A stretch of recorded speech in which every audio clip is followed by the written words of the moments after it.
तो hello friends, आप सभी का स्वागत है हमारे यूट्यूब चैनल शिक्षाविद सौरभ में। आशा करते होंगे आप मस्त होंगे, स्वस्थ होंगे। आज आपके बीच लेकर आए हैं एक और नई सेंट्रल यूनिवर्सिटी के, जिसके बारे में शायद आप जानते भी होंगे, नाम भी सुने होंगे, बट आपके दिमाग में वो नहीं होगा। उनका भी जो रजिस्ट्रेशन डेट था आउट हो चुका है।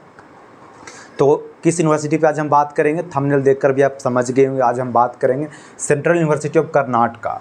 आज हम सेंट्रल यूनिवर्सिटी ऑफ कर्नाटका पे बात करेंगे। उसकी रजिस्ट्रेशन डेट कब आई है, लास्ट डेट कब है, पूरी प्रोसेस हम जानेंगे। वीडियो का स्टार्टिंग से पहले हम दो बातें आपसे कहना चाहेंगे, जो हर वीडियो में हम आपसे कहते आए हैं। पहली बात ये है कि वीडियो को पूरा देखें। वीडियो को जब तक पूरा नहीं देखेंगे तो वो चीज़ आपको समझ में नहीं आएगी जो हम आपको समझाना चाहते हैं।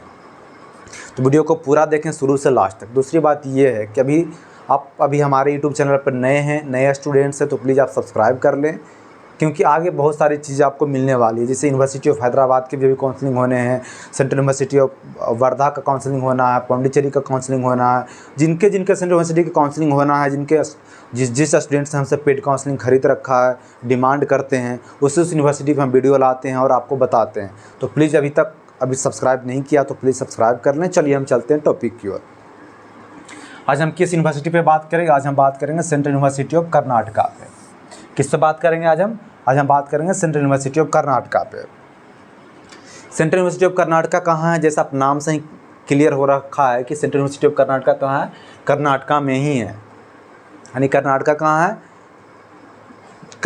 आरसीबी का नाम भी सुने होंगे, जो कर्नाटका में ही बेंगलुरु है। तो आप बेंगलुरु को फ़ैन है, आरसीबी का फ़ैन है, तो आपको बिल्कुल टेंशन लेने की ज़रूरत नहीं है, क्योंकि आप जा कहाँ रहे हैं, आप सेंट्रल यूनिवर्सिटी ऑफ कर्नाटका में एडमिशन लेने जा रहे हैं। तो सबसे पहले जान लें कि रजिस्ट्रेशन डेट कब आउट हुआ है। जो सेंट्रल यूनिवर्सिटी ऑफ कर्नाटका का जो रजिस्ट्रेशन डेट था वो 5 अगस्त को ही ओपन हो चुका है। 5 अगस्त को ही ओपन हो चुका है, बट मैं 7 अगस्त है, लेकिन आउट कब हुआ? 5 अगस्त को ही आउट हुआ। लास्ट डेट कब है? 20/08/2024। 20 अगस्त लास्ट डेट है। 20 अगस्त के पहले आप कभी भी भर लें, पर मैं आपको एडवाइस दूंगा कि 19 अगस्त को ही आप फॉर्म भर ले। 20 अगस्त के चक्कर में ना रहें, क्योंकि लास्ट डेट की ये होता कि पेमेंट रुक सकता है या सर्वर डाउन हो सकता है।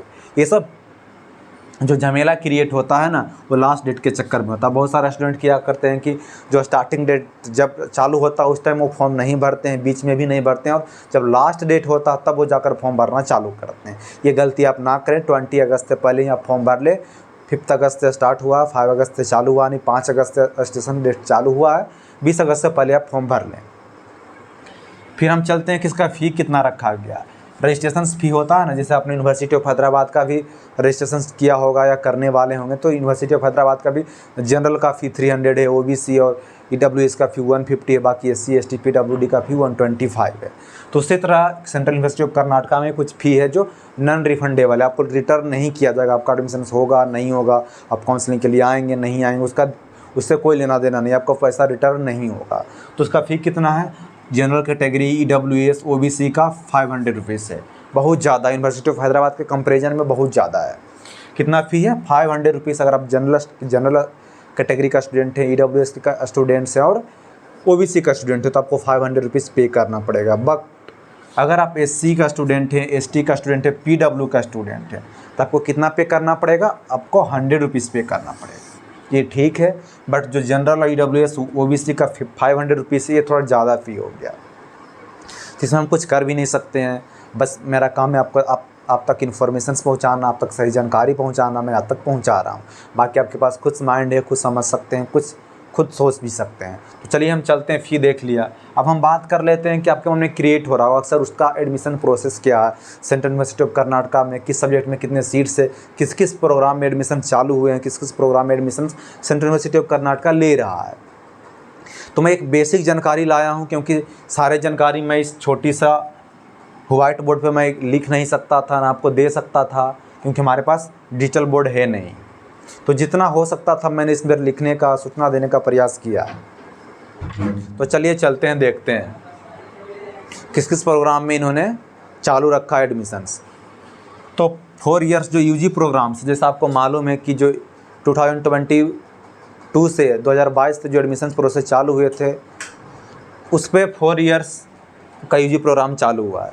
4 इयर्स वाले यूजी प्रोग्राम में क्या हुआ कि अब आपके जो ग्रेजुएशन का डिग्री है वो 4 ईयर में मिलेगा, 3rd ईयर में नहीं ले सकते हैं। 3rd ईयर में भी आप ग्रेजुएशन का डिग्री ले सकते हैं, बट आपको ऑनर्स का डिग्री नहीं दिया जाएगा, सिर्फ आपको सिंपल बीए का डिग्री दिया जाएगा, या यूँ कहूँ तो बैचलर्स का डिग्री दिया जाएगा।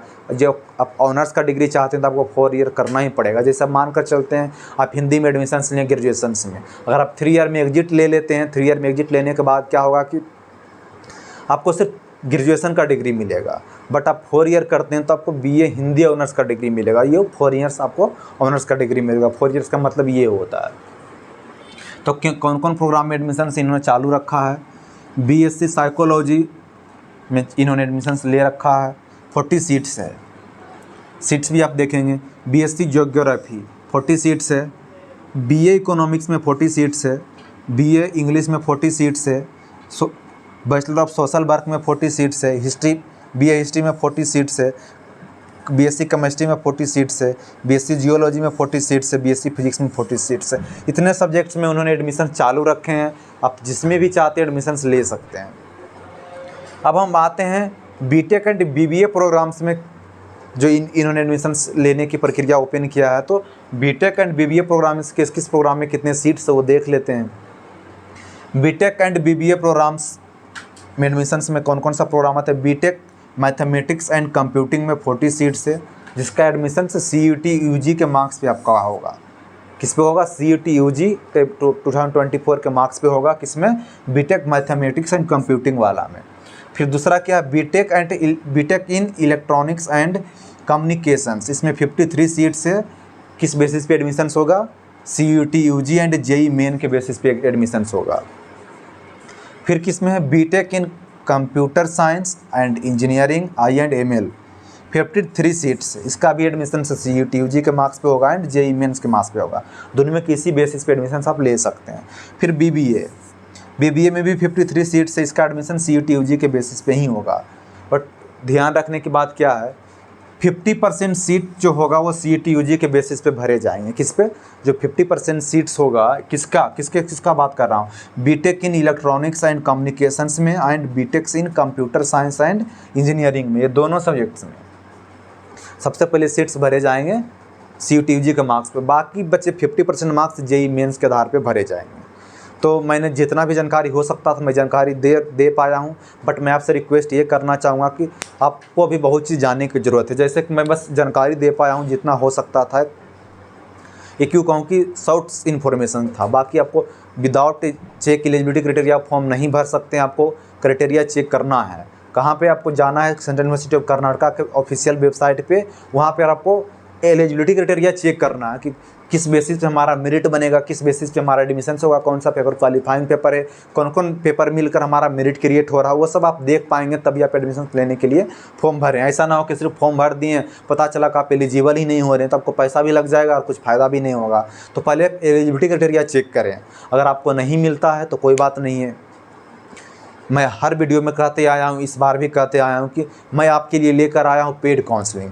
पेड काउंसलिंग में मतलब ये होता कि एक ये होता कि आप खुद सब कुछ कर लेते हैं, आपको किसी की ज़रूरत नहीं पड़ता, ना आप किसी से पेड काउंसलिंग लेते हैं, ना आपको किसी इन्फॉर्मेशन की ज़रूरत है, आप खुद सब कुछ कर लेते हैं। आप खुद वेबसाइट पे घूम भी लेते हैं, जानकारी इकट्ठा भी कर लेते हैं, आप खुद जाकर यूनिवर्सिटियों में फिजिकल काउंसलिंग भी करा लेते हैं, एडमिशन्स भी करा लेते हैं। तो आप उसमें कोई दिक्कत नहीं। बस बाकी बच्चे गाँव से आते हैं, जो देहात से आते हैं, बाकी कुछ शहर वाले बच्चे भी होते हैं जिनको ये कुछ ना उनको वेबसाइट पता चल पाता है, ना कब काउंसलिंग डेट आया, कब रजिस्ट्रेशन लास्ट डेट है, क्या प्रोसेस है, क्या फ़ी है, मतलब कुछ भी वो नहीं जान पाते।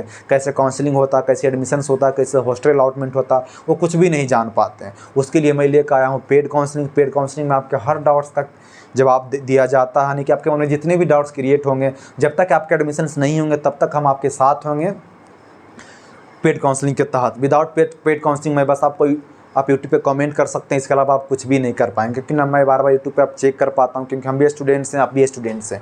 स्टूडेंट्स की बहुत सारे काम भी होते हैं, पढ़ाई लिखाई भी करनी होती है, इसलिए हम पेड काउंसलिंग लाएँ। पेड काउंसलिंग में आपको 3 फैसिलिटी दिया जाएगा। पहले ये कि जो मेरा पर्सनल कॉन्टैक्ट नंबर है आपको दिया जाएगा, आप 24 आवर अपना डाउट्स कॉल पे भी पूछ सकते हैं। 24 आवर आप मेरा व्हाट्सअप, जो मेरा पर्सनल व्हाट्सअप, उस पर मैसेज भी कर सकते हैं।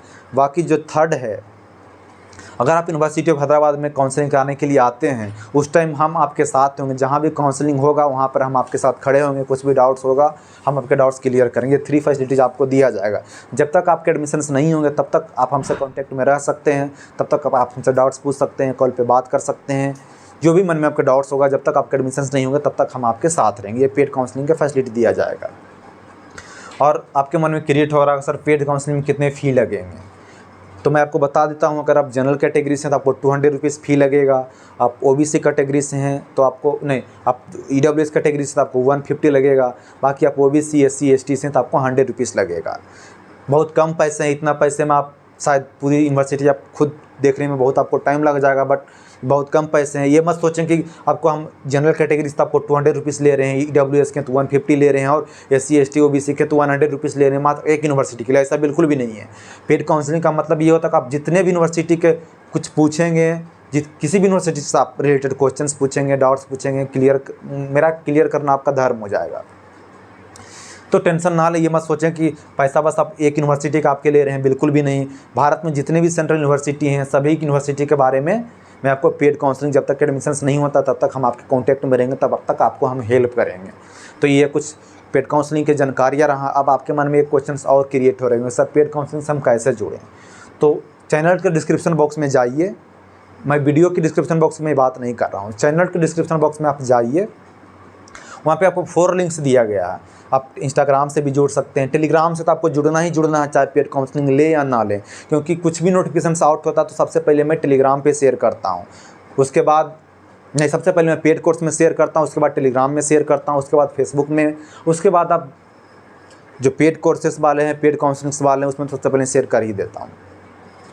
तो जो पेड काउंसलिंग नहीं भी लेना चाहते हैं सारे लिंक फॉलो कर लें। बस जो लास्ट लिंक है व्हाट्सअप लिंक आपको दिखेगा, 4 लिंक की मैं बात किया हूँ।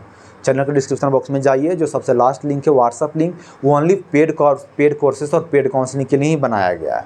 उस पर विदाउट पेड कोर्सेस वाले बच्चे, विदाउट पेड काउंसलिंग वाले अगर बच्चे ऐसे ही फालतू का मैसेज करते हैं या कुछ भी मैसेज करते हैं तो कुछ भी उसमें रिस्पॉन्स ही नहीं दिया जाएगा, क्योंकि उस ऑटोमेटिक हमने सेट कर रखा है। जैसे ही आप जाएंगे व्हाट्सअप में, वहाँ पर उस लिंक पे क्लिक करेंगे तो ऑटोमेटिक आप व्हाट्सअप पे चले जाएंगे। व्हाट्सअप पे जाएंगे तो आप कुछ भी नहीं करेंगे, देखेंगे आप आपके जो कीवर्ड वाला सेक्शन होता है, मैसेज वाला सेक्शन होता है, उसमें लिखा हुआ आ जाएगा hello I want to enrol in your paid courses और पेड काउंसलिंग। ऑटोमेटिक आ जाएगा। बस वहाँ पर जाकर आपको क्लिक करना, हमारे पास मैसेज आ जाएगा। फिर हमने भी वैसा कुछ सेट करके रखा, जब भी आपके मैसेज आएंगे और जैसे ही आपके मैसेज सीन होते हैं ऑटोमेटिक इधर से कुछ इन्फॉर्मेशन आप पे सेंड किया जाएगा। उस इन्फॉर्मेशन को आपको फॉलो करना है और उसके बाद आप पेड काउंसलिंग में रजिस्टर हो पाएंगे। कुछ इस तरह पेड कोर्सेस और पेड काउंसलिंग की हमने व्यवस्था बनाई है। तो टेंशन लेने की ज़रूरत नहीं, हम आपके साथ हैं। जब तक आपके एडमिशन्स नहीं होते, काउंसलिंग नहीं होते, हम आपके साथ बने रहेंगे, भाई के रूप में, टीचर्स के रूप में, फ्रेंड्स के रूप में, जो आपको समझना है। तो आज के लिए इतना ही काफ़ी है फ्रेंड्स। फिर मिलते हैं किसी नए वीडियो में नए सेंट्रल यूनिवर्सिटी के साथ।